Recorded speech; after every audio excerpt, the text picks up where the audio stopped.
Welcome to Sports Live presented by Cool. আপনাদের সঙ্গে আছে আমি সানজানা আইভি। সেই সঙ্গে আমি রঞ্জন শান্ত। ফর্মে ফিরতে মরিয়া নাজমুল শান্ত। ভারত সফরে রান পেতে কঠোর পরিশ্রম শুরু করেছেন টাইগার দলপতি। পাকিস্তান থেকে দেশে ফিরে মাত্র একদিন বিশ্রাম নিয়েই মিরপুরে অনুশীলন শুরু করেছেন এই টপ অর্ডার ব্যাটার। নেটে নিজের ভুল ত্রুটি নিয়ে কাজ করেন শান্ত, পাশাপাশি শর্ট সিলেকশনেও বাড়তি মনোযোগ দেন তিনি।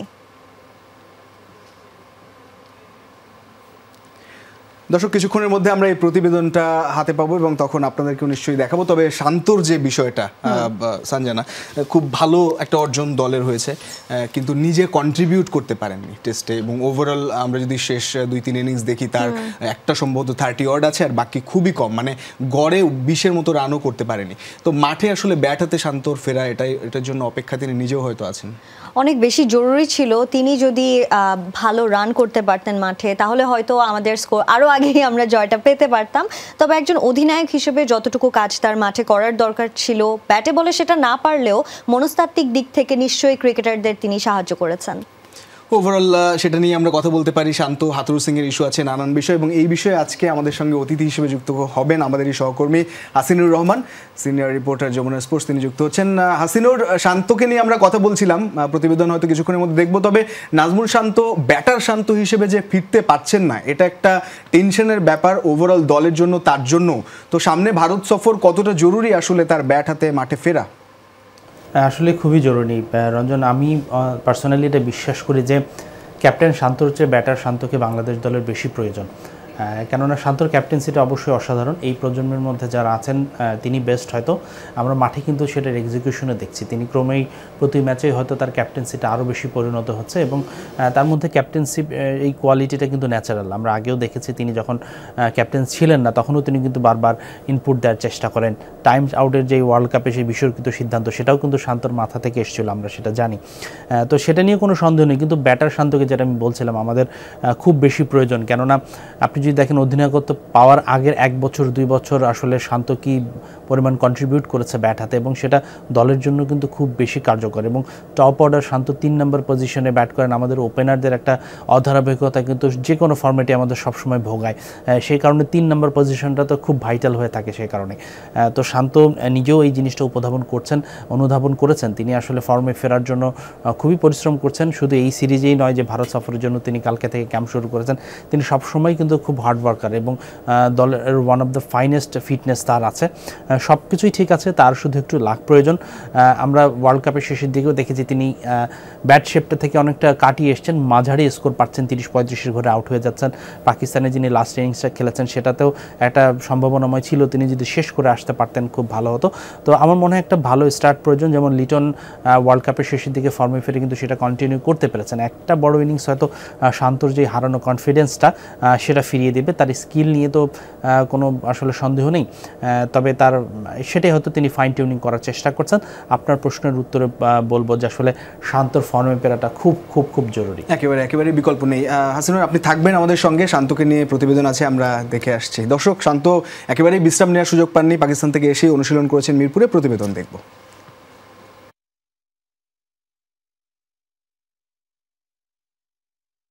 টেস্ট সিরিজ জয়ের পর দেশে ফিরে বিন্দু পরিমাণ ফুরসত নেই অধিনায়ক নাজমুল হোসেন শান্তর।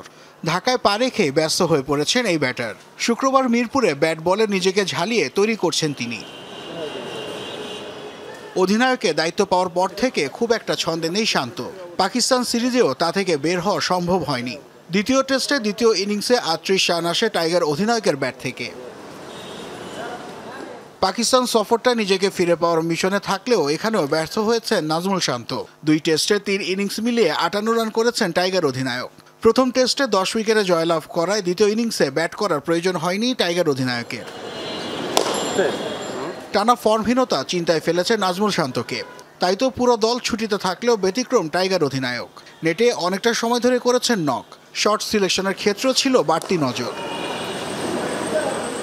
পাকিস্তানে ইতিহাস রচনার পর এখন ভারত সফরেও নতুন মাইলফলক তৈরির তাগিদ বাংলাদেশের। আর অধিনায়ক হিসেবে নেতৃত্বটা সামনে থেকে দিতে চান নাজমুল শান্ত। তাই তো রোববার থেকে মূল দলের ক্যাম্প শুরু হওয়ার কথা থাকলেও আগেভাগেই নিজেকে তৈরি করার মিশনে নেমেছেন এই ব্যাটার। ছুটির দিনে নাজমুল শান্তর অনুশীলন সেশনে তার অনুপ্রেরণা হয়েছিলেন তার ভক্তরা। প্রিয় ক্রিকেটারকে এক ঝলক দেখতে মিরপুরের ইনডোরের সামনে জড়ো হন তারা। অনুশীলন শেষে বের হওয়ার সময় ভক্তদের আবদার রাখতে ক্যামেরার সামনে দাঁড়ান টাইগার অধিনায়ক। নাসিফ শুভ, যমুনা স্পোর্টস, ঢাকা। হাসিনুর হেড কোচ চন্দিকা হাথুরুসিংহে তো ফিরে গেছেন অস্ট্রেলিয়ায়, তিনি কি আর ফিরবেন দেশে? আপনার কাছে কোনো আপডেট রয়েছে এই বিষয়ে? আসলে এই বিষয়ে আপডেট দেওয়াটা এই মুহূর্তে খুবই রিস্কি একটা বিষয়, কেননা হাথুরুসিংহে বরখাস্ত করতে কিন্তু একটা মেইলে যথেষ্ট। যে কোনো সময় সেটা তিনি পেয়েও যেতে পারেন, আবার নাও পেতে পারেন। আমি যেটা সবশেষ আপডেট জানি তা এখন পর্যন্ত এই বিষয়ে অফিসিয়ালি কোনো সিদ্ধান্ত হয়নি।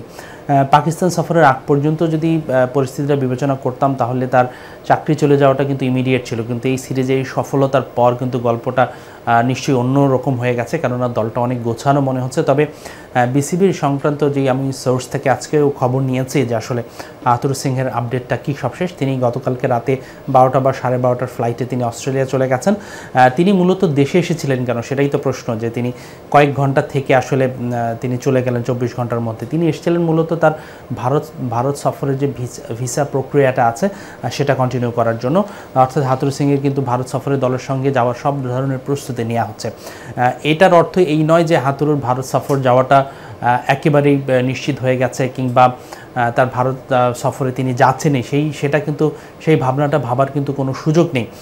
তবে যেটা দেখার বিষয় বা যেটা বলতে হবে সেটি হলো যে এটা একটা নিয়মিত প্রক্রিয়ার অংশ। এটা একটা নিয়মিত প্রক্রিয়া যে একটা দলের যেহেতু বিসিবির পক্ষ থেকে ক্রিকেট অপারেশনসকে বা সংশ্লিষ্ট যারা ডিপার্টমেন্ট আছে তাদেরকে জানানো হয়নি যে তাকে স্যাক করা হচ্ছেন কিংবা তিনি দলের সাথে থাকছেন কি থাকছেন না, সে কারণেই তিনি থাকছেন সেটা ধরে নিয়ে যারা সংশ্লিষ্ট ডিপার্টমেন্ট আছে, যারা ক্রিকেটারদের ভিসা প্রক্রিয়া সম্পন্ন করছেন, তারা সেইভাবেই আসলে প্রস্তুতি নিচ্ছেন।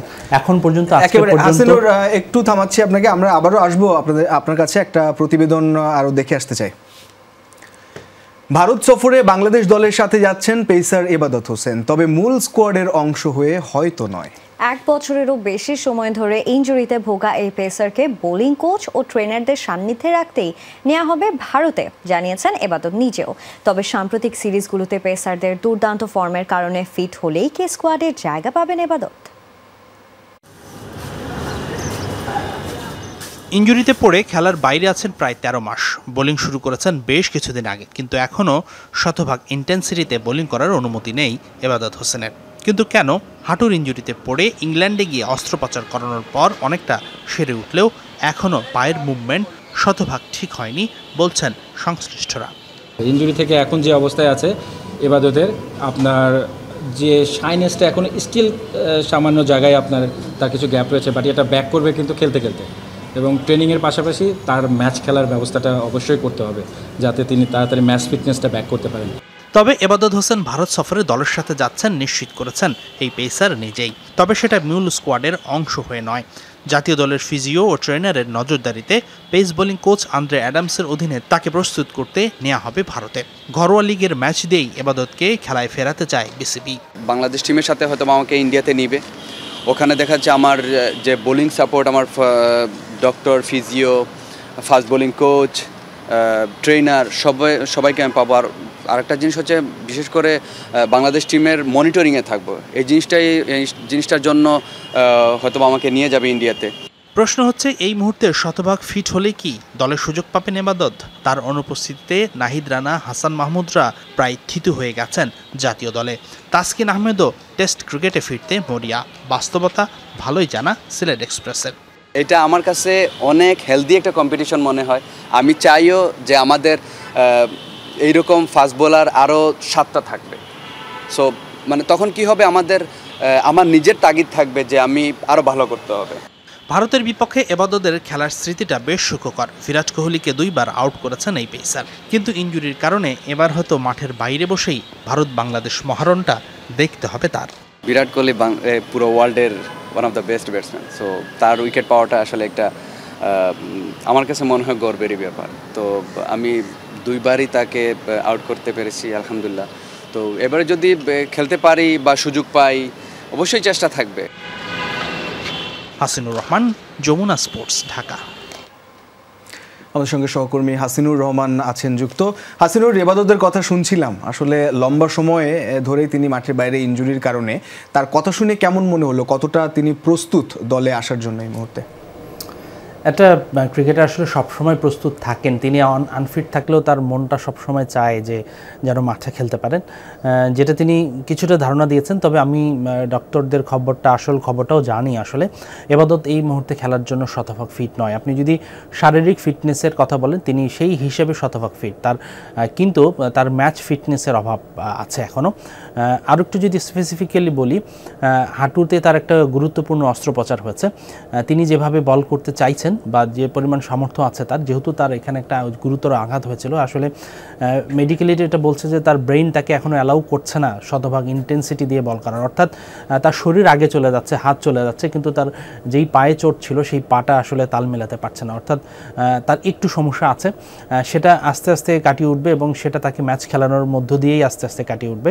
তার বডিটাকে আসলে অভ্যস্ত হতে হবে আবারও, কিন্তু সেটা আসলে ন্যাশনাল টিমে খেলার মাধ্যমে হয়তো হবে না। আমি যতদূর জানি, আমার কাছে যতদূর তথ্য আছে, তাকে যদি নিয়েও যাওয়া হয়, এবাদত যেটা বলেছে আজকে, সেটা তাকে দলের সঙ্গে রাখার জন্যই হবে। তিনি যেন দলের ফিজিও, জাতীয় দলের ট্রেনার এবং কোচের সঙ্গে কাজ করতে পারেন, সেই জন্যই নেওয়া হবে। কিন্তু তাকে আমি ঘরোয়া লিগের ম্যাচ খেলেই তাকে আসলে আস্তে আস্তে আন্তর্জাতিক ক্রিকেটে ফেরানোর পরিকল্পনা আছে। এবাদত জাতীয় দলের জন্য খুবই গুরুত্বপূর্ণ একজন অ্যাসেট। তিনি এত লম্বা এবং একটা সিরিয়াস ইনজুরি পার করে এসছেন, তাকে নিয়ে আসলে কোনো ধরনের ঝুঁকি নেবে না বোর্ড। তাকে যেই পরিমাণ সময় দেওয়া প্রয়োজন সেই পরিমাণ সময় দেওয়া হবে। আমার মনে হয় ভারত সিরিজের পরবর্তী সিরিজ থেকেই তাকে চিন্তা করবে বা প্ল্যানিংয়ে রাখবে বিসিবি।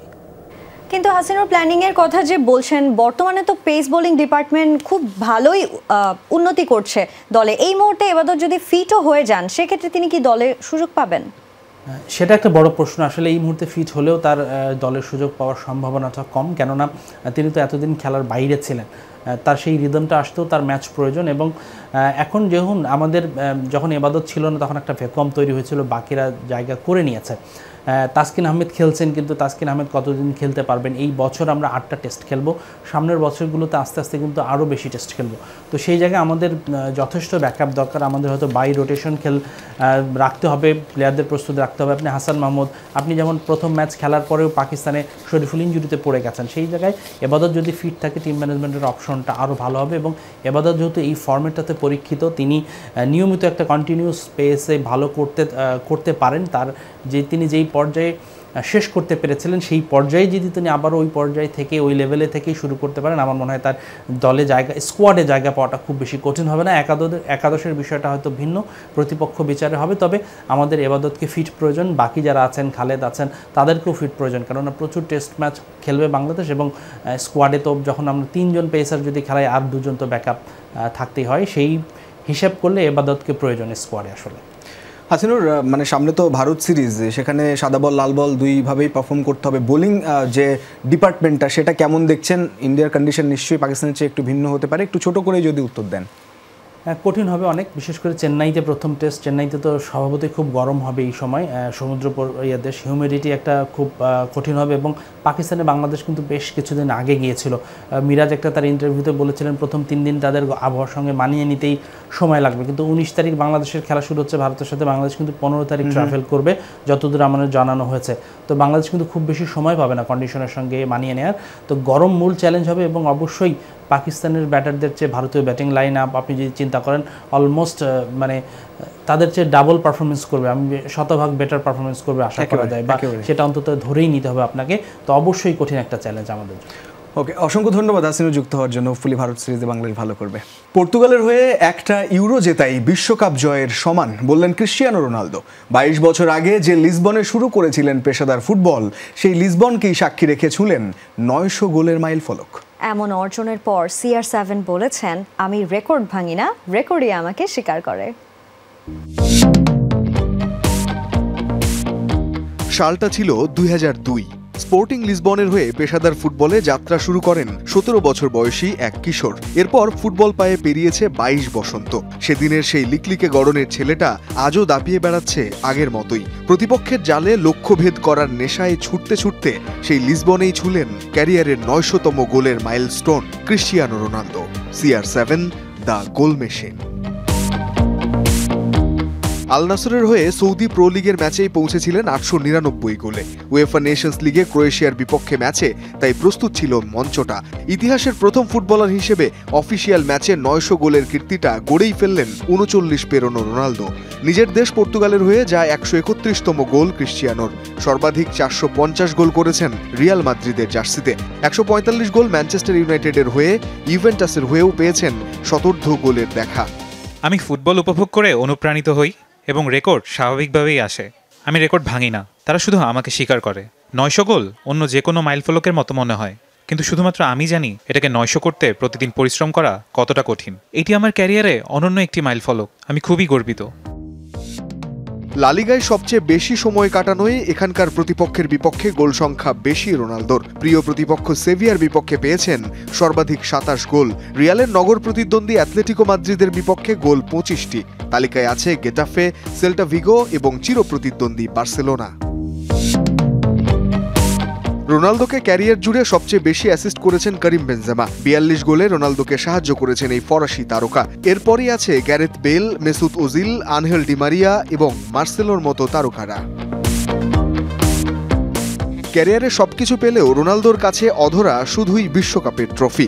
900তম গোলের পর অবশ্য বিশ্বকাপ নিয়ে প্রশ্নের উত্তরে ক্রিশ্চিয়ানো বলেছেন, পর্তুগালের হয়ে একটা ইউরো জেতাই বিশ্বকাপ জয়ের সমান। রঞ্জন শান্ত, যমুনা স্পোর্টস। একদম ফ্রেশ বিশ্বমানের প্রযুক্তির সকল সুবিধা নিয়ে ভালো থাকুন আপনিও। কঙ্কা। এই ছিল আজকের স্পোর্টস লাইভে। এতক্ষণ সঙ্গে থাকার জন্য সবাইকে ধন্যবাদ। আল্লাহ হাফেজ।